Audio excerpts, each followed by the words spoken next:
Hello everybody, this is Low Batter from Women Locked Up Before and After, and I'm sorry I have not been on here for a while and made any videos or anything.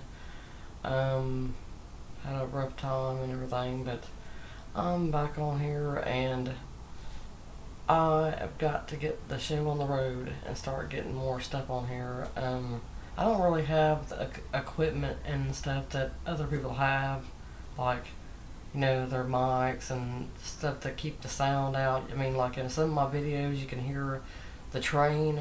There's a train, actually there's several trains in this town, but there's several trains that are actually further away. I'm surprised it actually picks up that sound on here, but it picks it up. And anyway, the people upstairs that live above us, you can hear them all the time. They're so loud. But I think I mentioned that before, but anyway, yes, it's just crazy. I don't have, all I'm using right now is my webcam, and so I never know what's going to happen. I'll never know if I hear a boom or on the floor or anything up there. But anyway, today is kind of a little bit different than usual. I'm actually going to tell the story of the time that I got jumped by well, it was a gang. It was about 7 or 8 women in prison, and it was mistaken identity. That's what was bad. I kept wondering why it happened later on, and I found out way too late after I done got down and out about it and everything. But anyway, yeah, long story short, I was actually on the phone. We got the phones that we have down there, or all the prisons are the same way. I'm not sure if they have PIN numbers they have to use when they call out, but here in the prison here, the MDOC or CMCF, they have to use a PIN number before they dial the phone number they want to dial, and that's on their call list. You also have to have the person on your call list. Well, anyway, I was talking to a friend of mine, and that was what's messed up. I was sitting there talking to him on the phone, and all of a sudden, I wasn't thinking nothing of it. People come to the tower all the time, talk to the people, the guards and everything all the time at the tower. Well, the phone that I was on, there's 2 phones right by the tower. There's 3 phones over there closer to the bathroom and shower area. Well, I was on the one right beside the tower, because that was the only one that was available at the time to use. Well, what's real messed up, it's like I said, I was just sitting there talking away and everything, and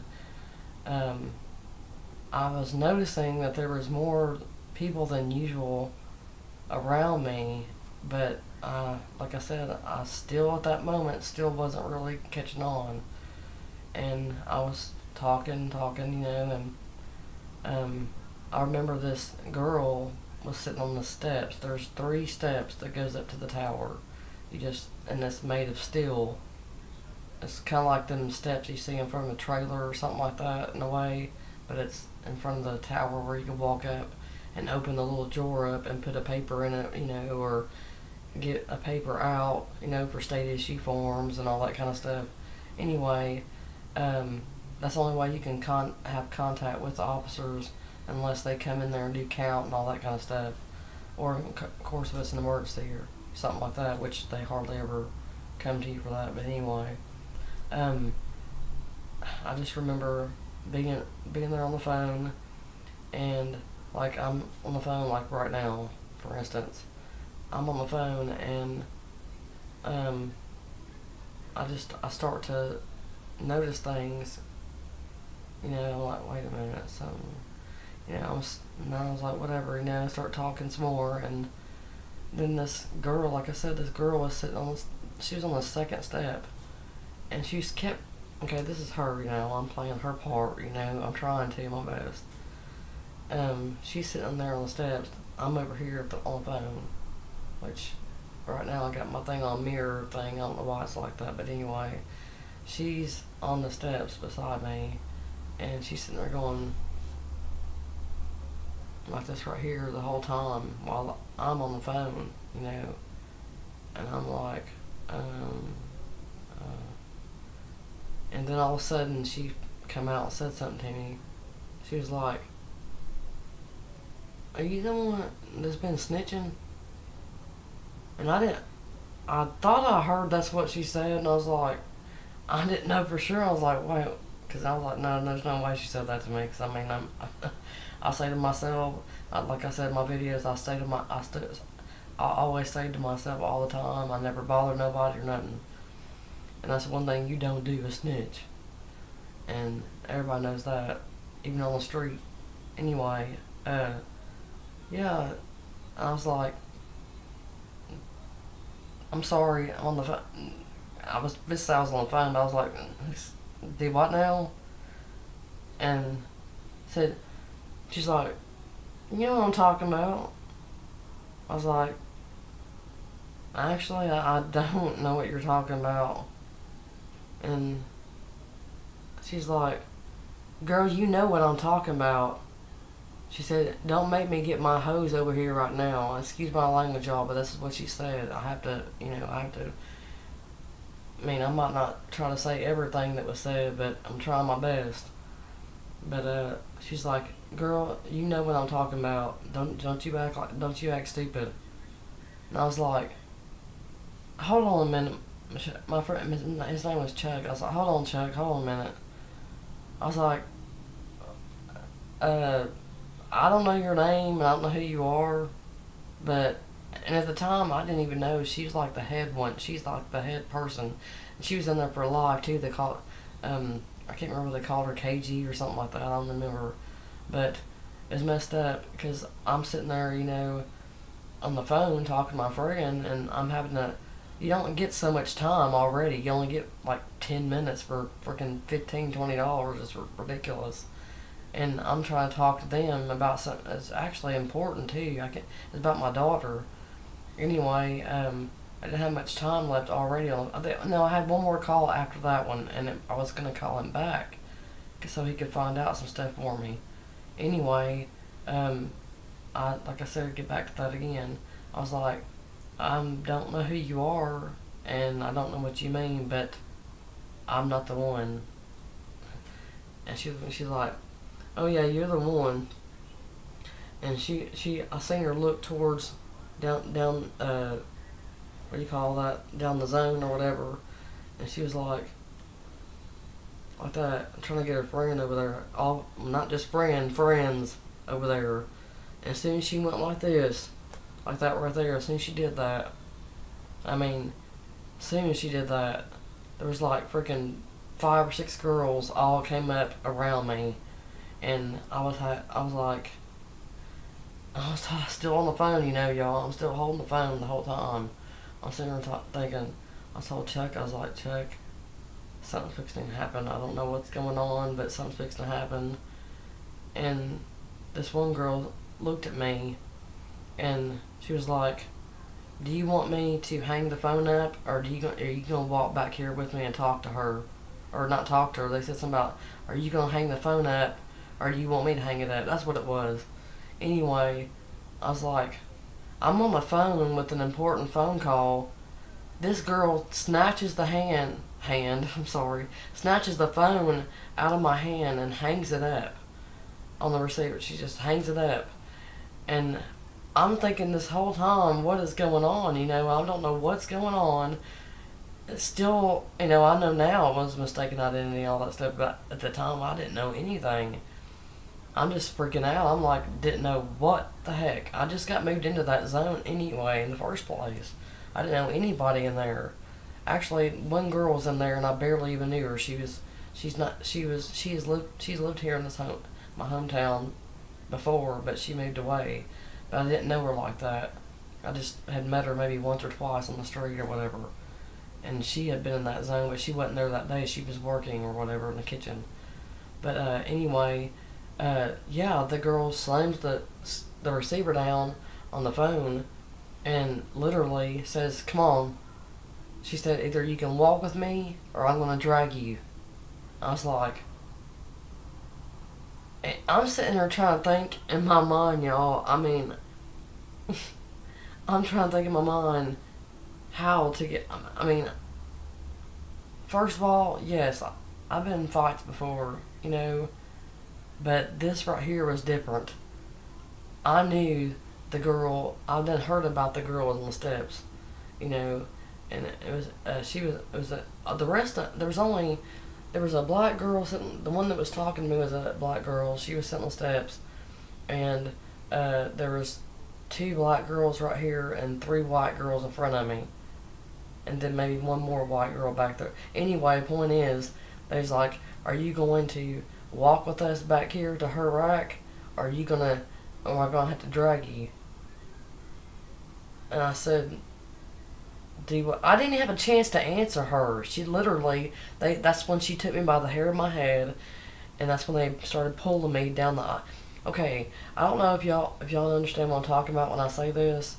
Like if you're arguing with somebody or something really important is going on or something really really life threatening or anything's going on, you only remember so many things at one time, and I'm trying to remember every single thing that happened, and it's hard because everything happened so fast. I was just on the phone, and all of a sudden this happens, and like I said, she comes up to me and grabs me by the hair of my head, starts dragging me down the aisle, and what's weird is I actually do remember trying to look up at the tower, because the tower was right above me. I was like trying to look up, and I couldn't, and that's when she drove me by the hair of my head. But I noticed, barely could see, because I was dragging. I mean, I had no control over anything. I had, like I said, and I found out later on. I'm sorry, I meant to say that a while ago. I found out later it was 8 of them. 8 of them. 8 girls on me, not girls, women, whatever, was on me, and I'm sitting here like, oh my god, oh my god, what is happening here? Am I fixing to die? Are they fixing to shank me? Or, I am literally thinking I'm fixing to die. That's all I'm thinking is I'm fixing to die, and I don't know what's going on. And I know they got a mistake. That's all I know in my head is they're mistaking me for somebody else. They gotta be. Because I didn't get messed up in that kind of stuff. And I'm just trying to think my best of what to do, and there's nothing I could do. Even if I would have tried to fight back, do you realize what would have happened if I would have tried to fight back? It would have been 10 times, if not 20 times worse, if I would have tried to fight back. So it's like something in my mind was just telling me, just let go, and let it happen. It's like a voice was telling me that or something. I don't know, but I didn't know what to do. All I know is I remember trying to hold her hand because it was hurting my head. Of course, she's pulling my hair down the whole zone. The zone's really long because like I said, there was 2 sides of each zone, and I was going down one of them. I could only remember 3 or 4 of them, but everybody who witnessed it, everybody in the whole zone witnessed it that day who was in that zone. And out of 116 women, there were still at least 90 there, because the rest of them was at work in the central kitchen, because a lot of them worked at central kitchen. Well, I was getting drugged down the aisle zone, and all I can remember is keeping one thing I don't understand. They never hit. I never got my face. My face never got touched. I had my head down, and they was beating me all over the back of my head, top of my head, and I could feel fingernails like right in here or whatever.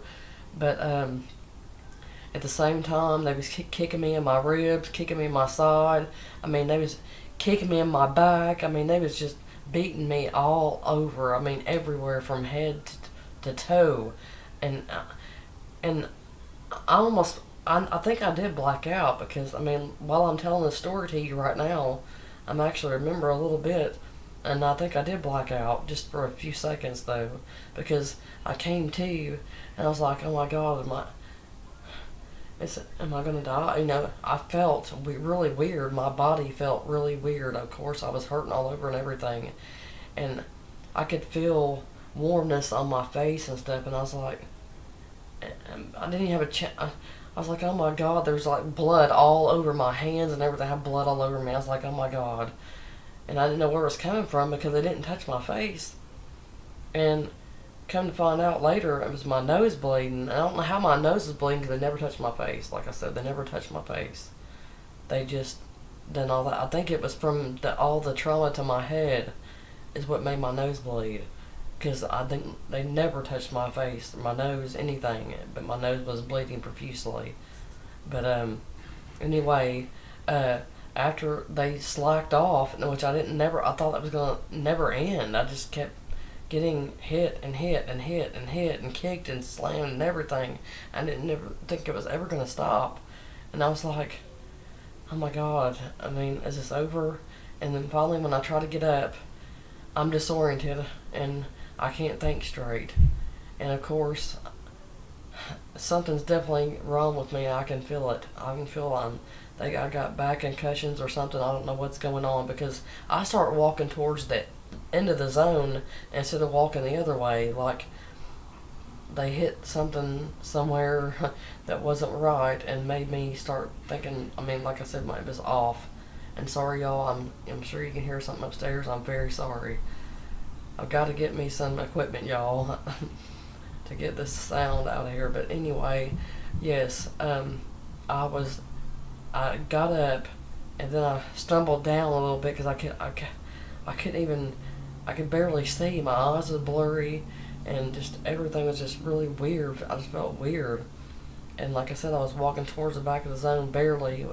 And then I realized I was going the wrong way. And then I turned to look around and all of a sudden, I said, the door's opening. I actually seen them open the zone door. I was like, oh my god. And I seen somebody take a sheet down. There was a sheet. A freaking sheet was over the tower window, and the guards didn't do anything. There was like 4 guards in the tower, and they didn't do anything at all. Yes, somebody was paid off to do that. I don't know what happened, but there was a sheet. They had a sheet over it, and done it on purpose. I mean, I don't even. Anyway, I seen the door was opening. All I did was just think about trying to run, and my body is not in the shape, and I'm not realizing it's not in the shape to be running, but I still start to feel like I'm running, but it's like I'm not going nowhere. You know how that, like you have a dream that you're running, but you're not really getting nowhere? Well, that's how I felt right then. And all of a sudden I stumbled, and right when I was about to stumble, I felt somebody kick me in my leg, and I fell down again. I was like, oh my god, no, this ain't happening. I'm getting out of here. So I just kept on going. And finally I got outside the zone. You're not supposed to go out the zone without them authorizing you to.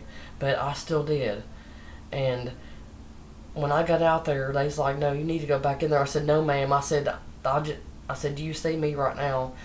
I don't know what just happened. I don't know why it happened, but I just got jumped by like 5 or 6 women. I don't even know how many it was. They're asking me who they were, and you know not to snitch in there, you know. But I don't understand. It would be different if I did something, but I didn't do anything. I don't even know these people or anything. All I know is they did this to me, and I don't know why. And anyway, a lieutenant, she worked that night, and I could not stand. This is the one that nobody can stand. Nobody can stand this woman. They said she was an alcoholic. She came to work drunk all the time. She only worked at night. And she come over there, and she's like, well, you must have done something wrong.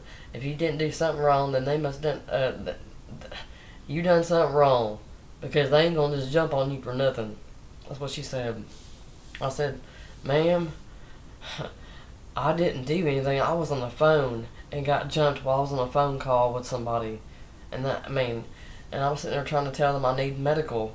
and they was gonna take me to medical anyway because that day I had already talked about going to psych observation, and because I wanted to go to psych observation because I had some bad news about my daughter. It's one of them times I told you about before in the past. I can start wrapping this up. My battery's getting very low on my computer, but yes, I had to. I was wanting to go to psych observation, but it's the same thing as Max. Max is over there where it's the one man cell or whatever, and I had to go there anyway. But they didn't do any X-rays or anything. All he did was my vital signs, and it showed my blood pressure was sky high. Of course, after something like that, it would be high. But yeah, they never did find. I mean, they never did do anything to the people who done it. They know who done it. Somebody paid them off. I mean, it's common sense. They knew what happened. I mean, anyway, I went to psych observation, and I was in psych observation for like a week this time, and it drove me crazy. They finally let me out. They put me in a different zone in a totally different building, 2A zone actually, when I was in 2B zone. And anyway, I found out later, like I said, they found out who it was. The girl was actually in Max, and when she got out, she got shanked and everything. They found out who it was, and I never got a sorry or anything out of nobody. Of course, you ain't gonna get no sorry out of nobody in prison. But that's exactly what happened, y'all. I just wanted to share that with y'all. That was something, and when it happened to me, it was a very scary moment. I mean, but that shows you right there what can happen in prison. Anything can happen in prison. Don't trust nobody. Nothing like that. Do not trust nobody, not a soul. I mean, if you got hometown there, that's your best bet. To talk to somebody in hometown or something like that. But that's it. Or your bunkmate. Get to know them, and if you think they're a good person, your bunkie. That's what they call them, your bunkie. But anyway, y'all, I just want to share that with you. It came to my mind, and I wanted to share that with y'all. And yes, that was the time that I got jumped by. And it was not no Crips and no Bloods. It was another gang that was actually their own gang they made there in that CMCF prison that I was in. But yes, I just wanted to let y'all know this, and I got other stories I want to come up talk about later. I got several more since I've been gone for a little while. Not gone, but haven't been on there for a while. So we're gonna get everything going. And the only reason why I put the PayPal thing on my picture is because that's if anybody can donate to help me get gear for my videos, because I seriously want to get started with this and make it a lot better with my sound, the lighting, everything, because I'm using my webcam, y'all. And of course, like I said, my battery's running down. I want to make sure this goes through so I can upload it. Thank y'all so much for watching. So much. And love everybody. And peace and love, y'all. Thank you so much for watching. Please like, share, and subscribe. Thank you so much. Bye, y'all. I'm sorry, y'all. I wanted to add something a while ago because my battery was running down, and I wanted to add something. After all that was said and done, I went out there, and yes, the guards were trying to get information from me to find out who it was that done it, and I kept telling them I don't remember who it was. My head was down the whole time, and I wasn't, like I said, there's no snitching in prison, and there's no snitching anywhere. Anyway, like I said, they walked me out and was taking me to that place I was telling y'all in another video called 720, and to supposedly get me checked out, but they didn't check me out. They did the normal thing they're supposed to do before they put you in psych observation, because I knew I was going to go there anyway, because I was scheduled to go there. I had a piece of paper, and I was just waiting on the bed. Anyway,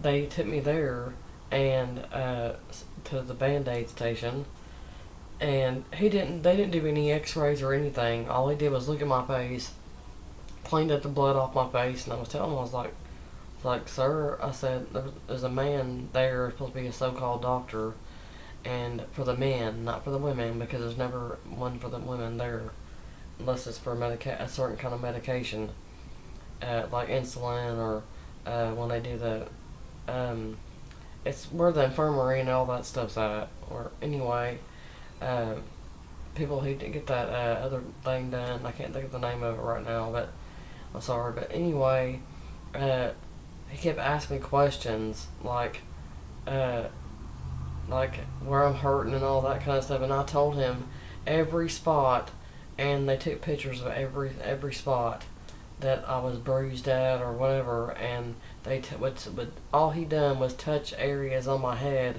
and oh my god, there were lumps all over my head. I mean, everywhere, all over my head. There was scars on my neck.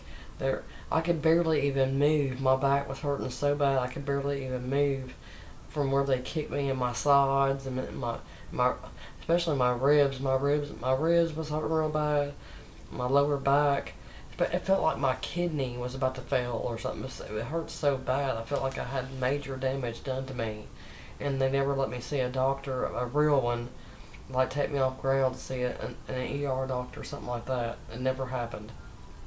All I know is that they just done the major things. They circled areas, on them papers at the ER. It has a picture of a person front and back like this, and it shows where to circle each part that's hurting or where it's injured or whatever, the body's injured. Well, that's what they did, was circle those areas that were hurting, and that was it. No x-rays, no nothing. I didn't get x-rays till later on down, like way, way, way past, like probably 7 or 8 months into my sentence, whenever I was having problems with my back and stuff.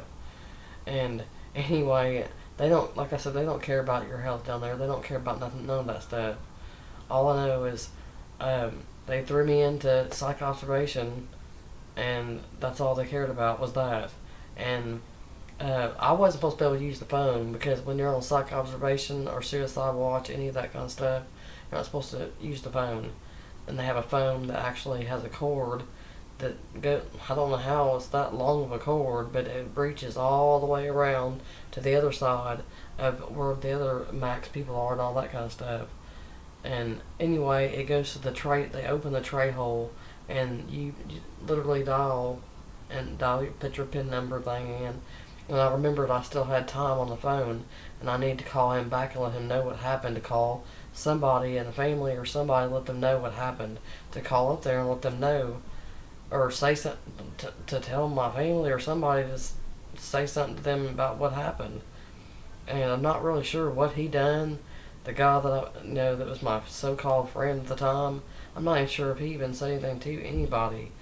I think he called up there because I had talked to somebody, the person in that class that I started going to, and they told me that they did have it recorded, but they didn't say that I was actually jumped. They just had it on there that I got hurt, and that was it. They didn't even document my stuff or anything right. Everything was done all wrong. But I suffered while I was in psych. I was already upset about the things that was going on with my daughter, and I was so upset while I was in there by myself in that one-man cell. I mean, yeah, I felt safe, but not really at the same time, because, I mean, I was just constantly just thinking about what had happened and why it happened and everything. I had all that time to think in there by myself, and I was, literally trying to figure out what to do. I had nothing to do at all but read my Bible. I couldn't have anything in there but my Bible and my deodorant and hygiene items. That was it. I couldn't have nothing else in there, and it was just awful. And I just wanted to update y'all on that because I didn't get to finish it a while ago. My battery was about to die, and I had to put it on the charger. But anyway, yeah, that was pretty much about it. They never did do anything to those people. They just moved me to another zone. And when I went into that other zone, y'all, after I got done with everything, and I went into the other zone, everybody had already knew about it. It spread like wildfire to get literally 2 buildings down. As soon as I walked in, the main girl, she's my hometown, Selena, she rode down there with me on the bus down there with me, and she was in just happened to be in that zone, thank God. And when I walked in, I still had bruises and stuff on me. I mean, of course, I mean, when I get bruised, I stay bruised for a long time. Anyway, I walked in, and all of a sudden, Selena ran up to me, and she was like, "Oh my God, oh my God, oh my God, oh my God," like that. I was like, "What?" She said, "I thought you were dead." I was like, "No." She said, "Yeah, everybody's saying that you was in the infirmary, almost dead. They almost killed you." I was like, "No," but I felt like it. I still do have problems right now. She said, "Well, let me help you." Everybody started helping me and just being really nice to me and everything. And then from that point on, everybody treated me really nice. I mean, everybody had my back. Nobody would mess with me or nothing like that, which I stayed to myself anyway. But anyway, I'm gonna go ahead and wrap this up, y'all. I just want to let y'all know the update on that. I did have, I stayed in that zone, that same zone right there until I left, and I was doing really good until I went home and everything was fine. Went home and everything from that zone. So I just want to update y'all. Thank y'all so much again for watching, and peace and love, y'all. Bye. Thank you for watching. Please comment below, please, and just let me know what you want me to talk about, and I'll try to do what I can do. Thank you. Peace and love, y'all. Bye.